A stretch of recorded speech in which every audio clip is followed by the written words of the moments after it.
"Oh, Emily? She just cleans houses," Susan Carter said with a light laugh, the kind meant to sound harmless but sharp enough to travel across the entire reception hall. The words drifted over the soft music and the quiet clink of champagne glasses, and for a moment several guests turned their heads toward the young woman standing near the edge of the ballroom. Emily Carter did not flinch.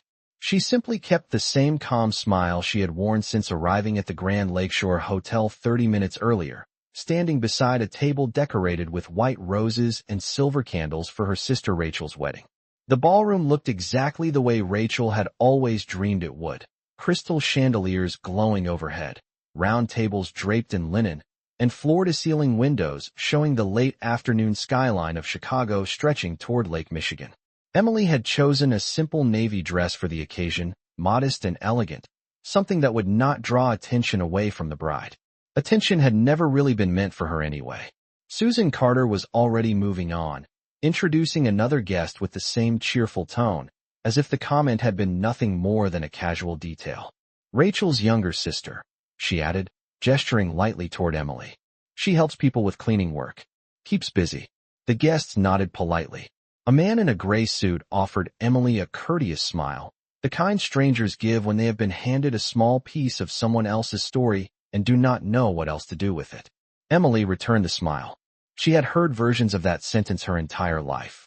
At family gatherings, at church dinners, even once at a neighbor's graduation party. Susan and Daniel Carter had always found it easier to explain their younger daughter in simple terms. Rachel was the successful one, the one whose achievements filled conversations and holiday toasts. Emily was the quiet one who left home early, worked odd jobs, and rarely talked about where life had taken her. The music swelled softly as guests began finding their seats for the reception dinner. Servers moved gracefully between tables carrying trays of sparkling water and iced tea.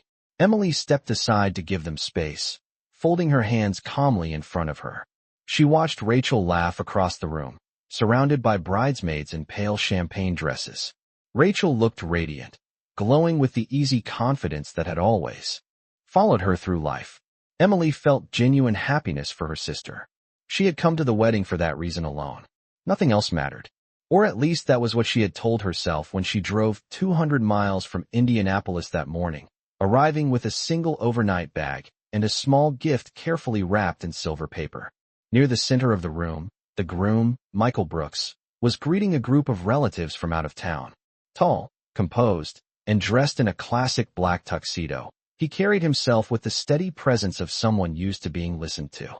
At one point he glanced toward the far side of the ballroom, where Susan was still chatting animatedly with guests. His gaze shifted slightly, landing on Emily.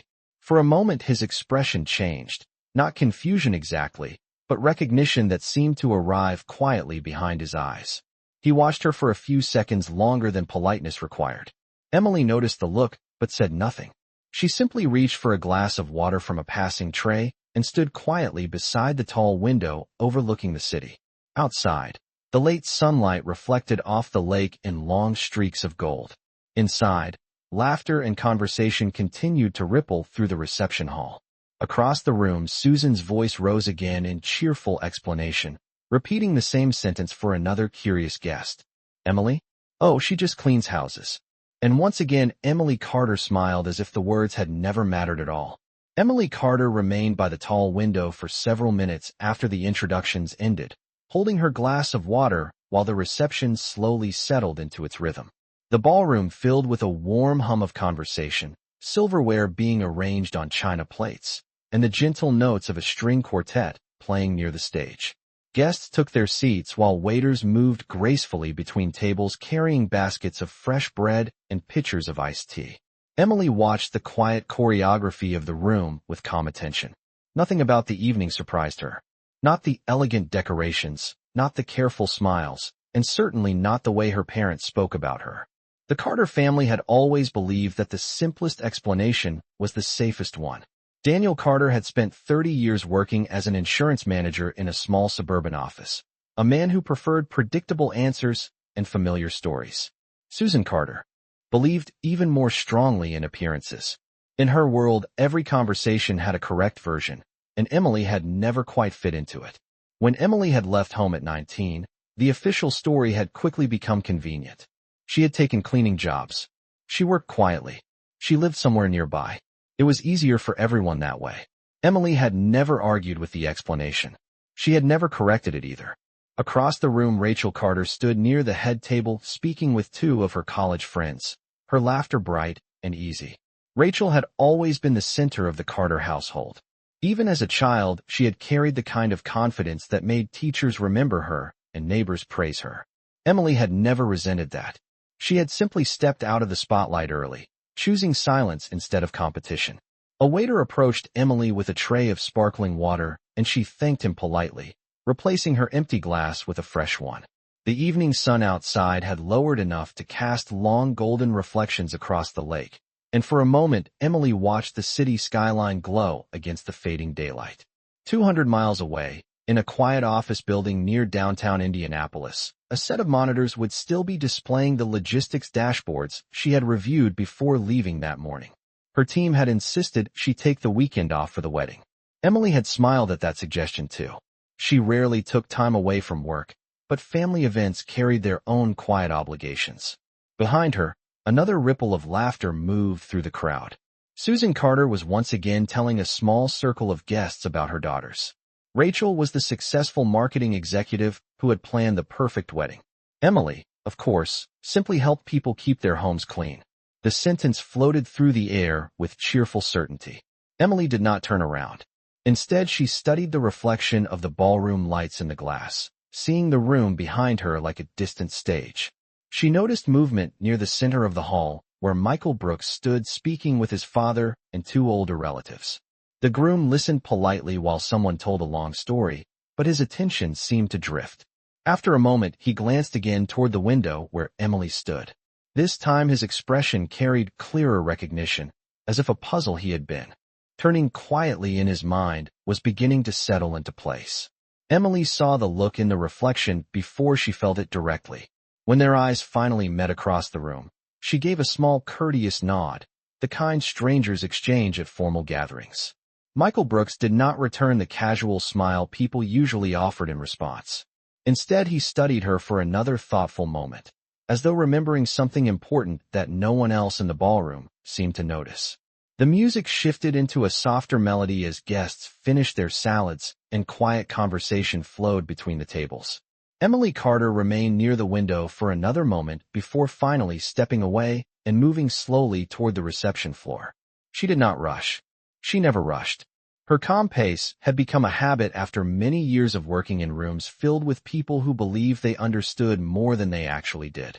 The reception hall smelled faintly of fresh flowers and warm bread, and the golden lights above reflected gently across the polished floor. Emily passed several tables where guests were still chatting, some of them glancing toward her with mild curiosity. A few had clearly heard Susan Carter's earlier explanation about the daughter who cleaned houses. Emily noticed the polite expressions, but felt no urgency to correct them. She had long ago discovered that silence was often the most comfortable place to stand when people built their own stories. At the center of the room, Rachel Carter was now seated beside Michael Brooks at the head table, speaking with a group of friends who had traveled from Seattle for the wedding. Rachel's excitement filled the space around her. She gestured animatedly while describing their honeymoon plans, a week in Northern California followed by a quiet trip along the Pacific Coast Highway. Emily paused a few feet away from the table, not interrupting the conversation, simply observing her sister with the same quiet patience she had always carried. Rachel looked happy. That was enough for Emily. Across the room, Daniel Carter was speaking with two older relatives near the dessert table, explaining how proud he was of Rachel's accomplishments and how the wedding had come together perfectly after months of planning. Susan Carter moved from group to group, greeting guests with cheerful energy, repeating familiar stories about her daughters.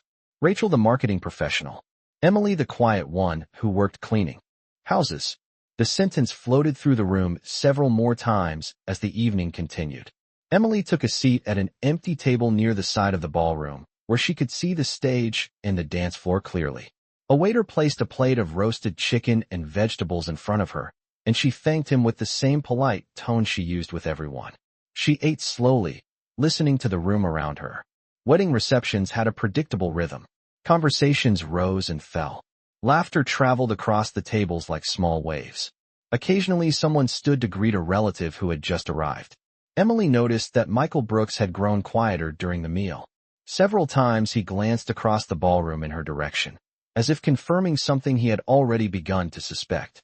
His attention lingered longer each time, thoughtful and focused in a way that did not match the casual curiosity of the other guests.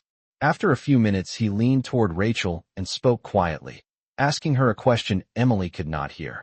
Rachel followed his gaze across the room, then shrugged lightly with a small smile, as though the answer were simple and unimportant. Michael listened, but the thoughtful expression did not leave his face. Instead, it deepened slightly, like someone carefully assembling pieces of a memory that had finally begun to make sense. Emily finished her meal and set her fork gently beside the plate.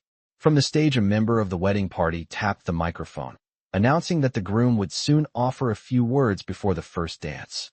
Chairs shifted as guests turned their attention toward the front of the room. Emily folded her hands calmly on the table and looked toward the stage with the same quiet composure she had carried all evening. Across the ballroom, Michael Brooks stood from his chair and walked toward the microphone, his expression steady but thoughtful, as though he had just realized that the story everyone in the room believed about Emily Carter was missing a very important part. Michael Brooks stood at the microphone while the quiet murmur of the ballroom slowly faded. The soft music from the quartet stopped completely, and nearly 200 guests turned their attention toward the front of the room. The groom adjusted the microphone slightly, offering a polite smile that most people in the room assumed would lead into the usual wedding speech about love, family, and the future. Emily Carter watched calmly from her seat near the side of the ballroom, her hands folded neatly on the table. She had attended enough formal events to know the pattern. A few warm jokes, a story about how the couple met, a promise about the years ahead. Nothing unusual ever happened in speeches like this. Michael began exactly the way everyone expected.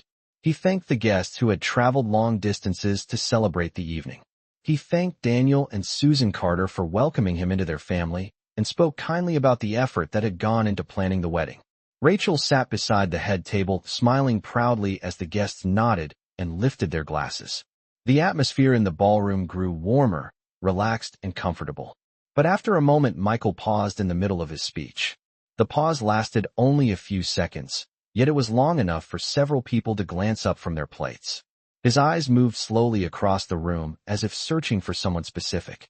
When his gaze finally stopped, it landed on Emily. He studied her quietly before speaking again.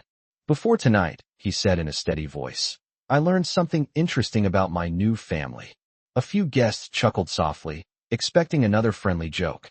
Michael continued, still looking in Emily's direction.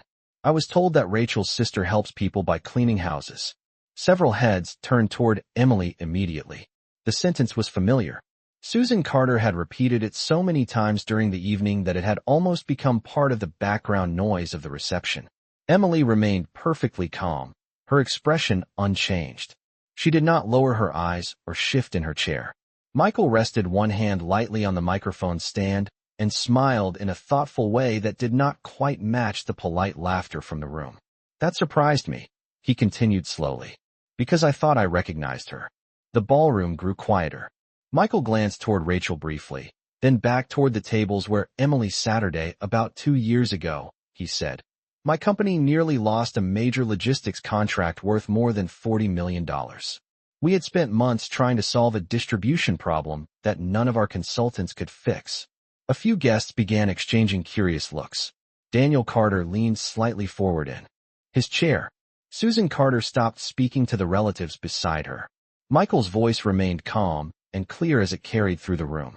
"The person who solved that problem," he continued, "was a consultant who reviewed our system overnight and redesigned the entire delivery network in less than 12 hours. He paused again, letting the memory settle into the silence of the ballroom. Then he looked directly at Emily. Her name was Emily Carter. For a moment the room remained completely still, as if the words had not yet finished reaching everyone who heard them. Emily did not react. She simply met Michael's gaze with the same quiet composure she had carried all evening. Around the ballroom, the expressions of several guests began to change slowly from polite curiosity to sudden realization. While Daniel and Susan Carter stared across the room, toward their younger daughter, as though they were seeing her clearly for the first time. For several seconds, no one in the ballroom spoke. The quiet was so complete that the faint hum of the air conditioning system near the ceiling could suddenly be heard above the tables. Emily Carter remained seated, her posture relaxed, her hands still resting gently on the tablecloth as if nothing unusual had happened. Across the room, Daniel Carter blinked slowly, trying to understand the sentence he had just heard. Susan Carter's polite smile froze in place, the same expression she had worn all evening while introducing her daughters to the guests.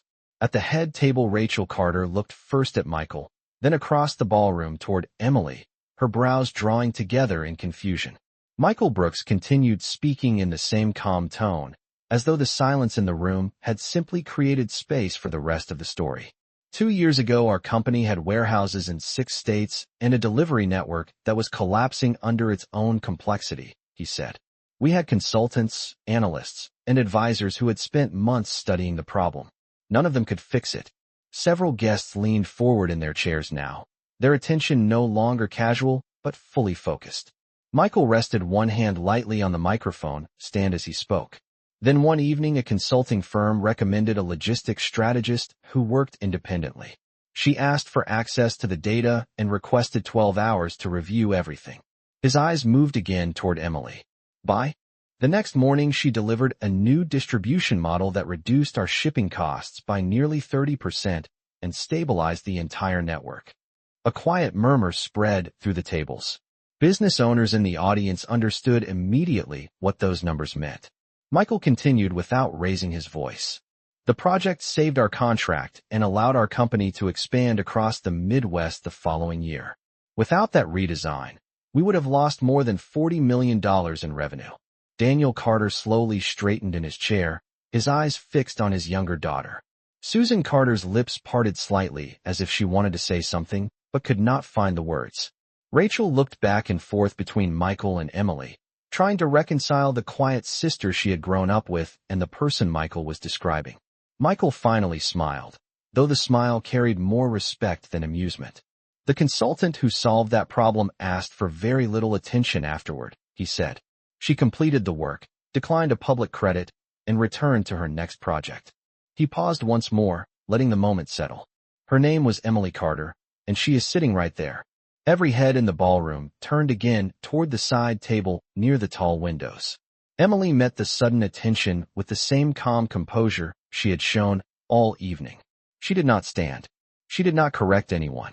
She simply offered a small, polite smile, as though the entire conversation had nothing to do with her at all, while the Carter family slowly began to realize that the quiet daughter they had explained so easily to strangers had been living a very different life than they had ever imagined. The silence in the ballroom slowly transformed into a quiet wave of whispers that moved from table to table. Guests leaned closer to one another, repeating the name they had just heard and connecting it with the calm woman seated near the tall windows. Emily Carter remained exactly where she was, her posture relaxed and her expression unchanged, as if the sudden attention from 200 people had no more importance than the soft music that had been playing earlier in the evening. At the head table, Rachel Carter stared across the room with visible confusion, her mind clearly struggling to reconcile the sister she believed she knew with the person Michael Brooks had just described. Daniel Carter shifted in his chair, the color slowly draining from his face while he tried to remember every conversation he had ever had about Emily's work. Susan Carter lowered her glass of water carefully onto the table, her hands suddenly unsteady. For years she had explained her younger daughter to neighbors, relatives, and friends with the same confident sentence, and now that explanation echoed loudly in her mind against the quiet of the ballroom. Michael Brooks allowed the murmurs to settle before speaking again. His voice remained calm and respectful, carrying easily through the room. I did not realize Emily was Rachel's sister until tonight, he said. But the moment I saw her standing by the window earlier, I thought I recognized her. Several guests turned again toward Emily, their expressions no longer polite curiosity, but open astonishment. Michael continued, his tone thoughtful rather than dramatic. In my industry, people who solve problems like that do not usually stay invisible for very long. Emily did not advertise what she had done. She simply finished the work and moved on.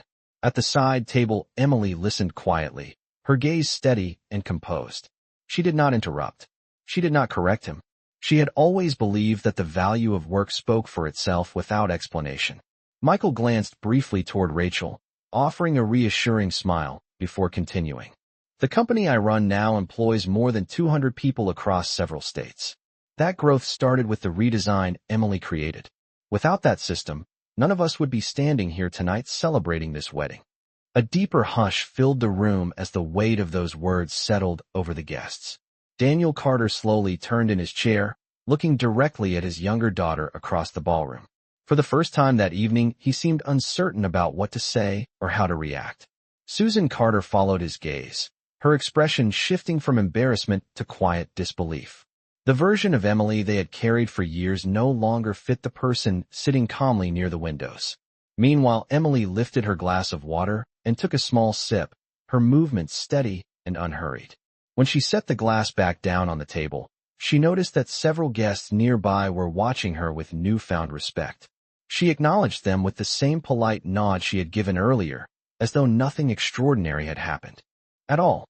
On the stage, Michael Brooks finished his thought with a simple smile. "So tonight I learned something important about my new family," he said.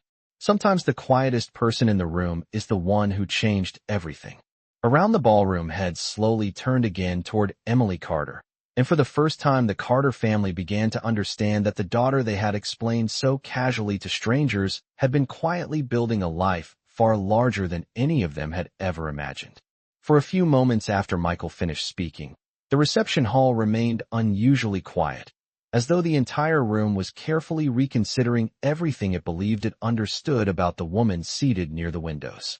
The silence did not feel uncomfortable.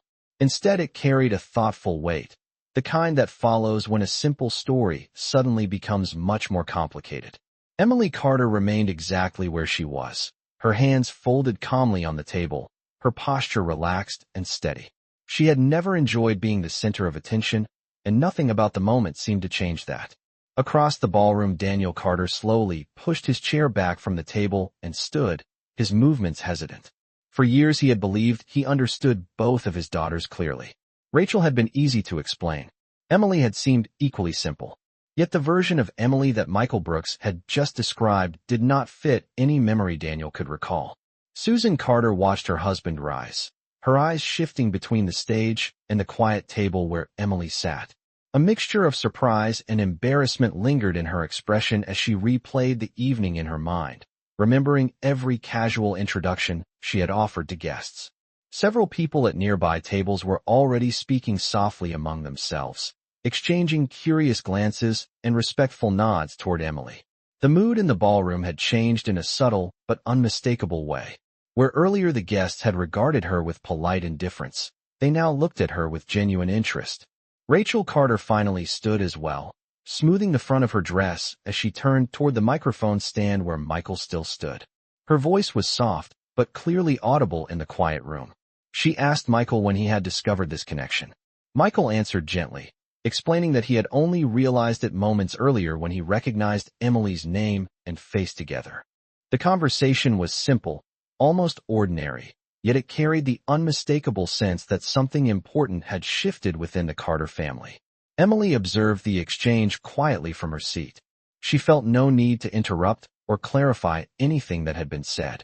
For years she had learned that people often needed time to understand truths that had been standing quietly in front of them all along. A server approached her table carefully, unsure whether the unexpected attention had changed the mood of the evening.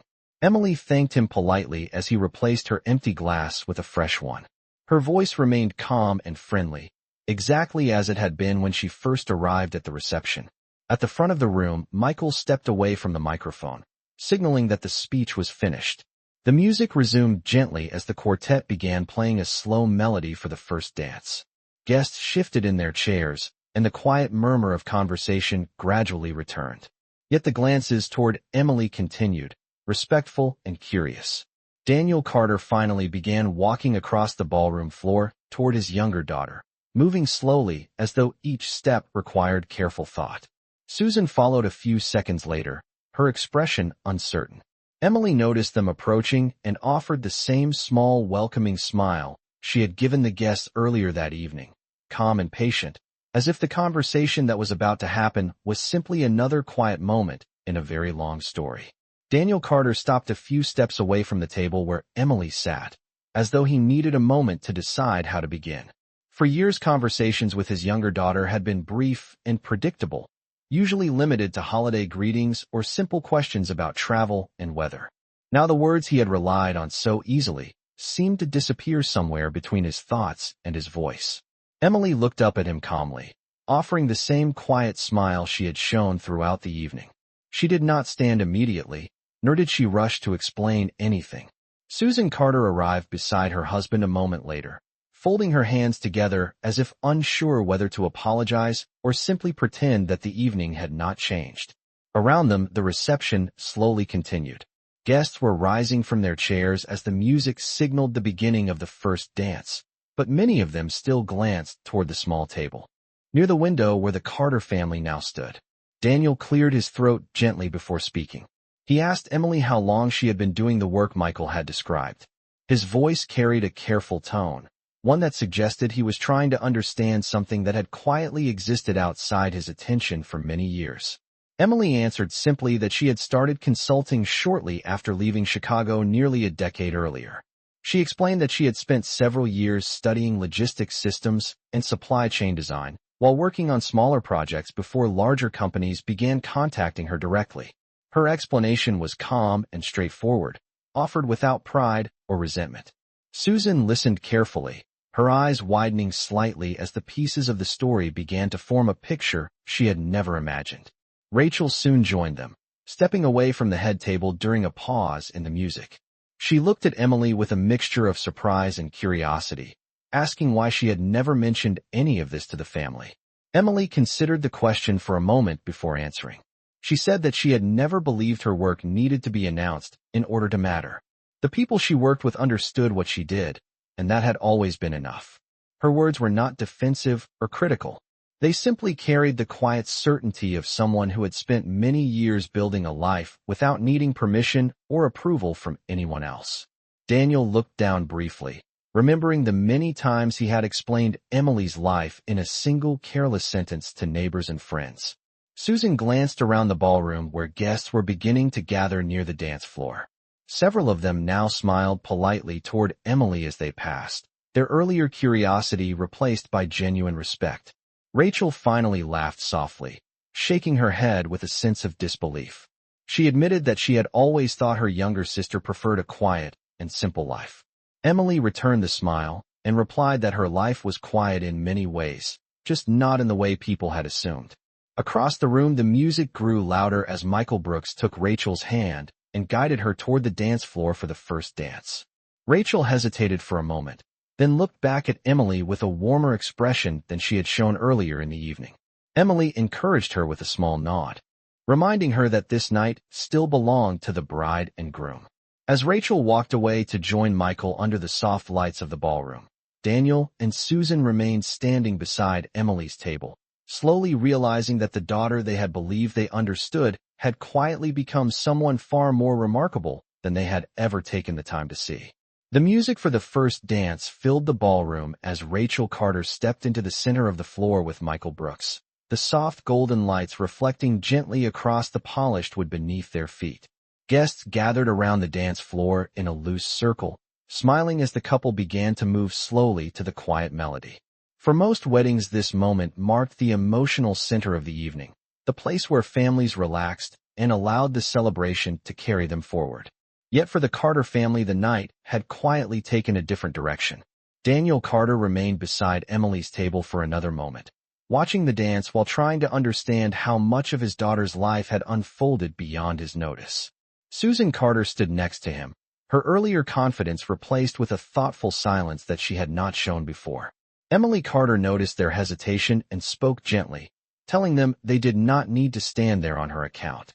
She reminded them that Rachel's wedding should remain the focus of the night. Her voice was warm and steady, carrying no resentment or accusation. Daniel nodded slowly, appreciating the calm way she handled the moment. He admitted that he wished he had asked more questions about her life over the years. Emily simply answered that people often understand each other better with time. She explained that leaving home had given her space to build something quietly on her own terms. The work had been demanding but deeply satisfying, and she had never regretted the path she chose.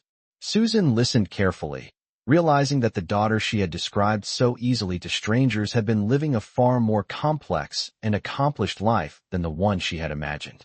Across the ballroom, several guests approached Emily's table one by one, offering polite introductions and expressing admiration for the work Michael had described.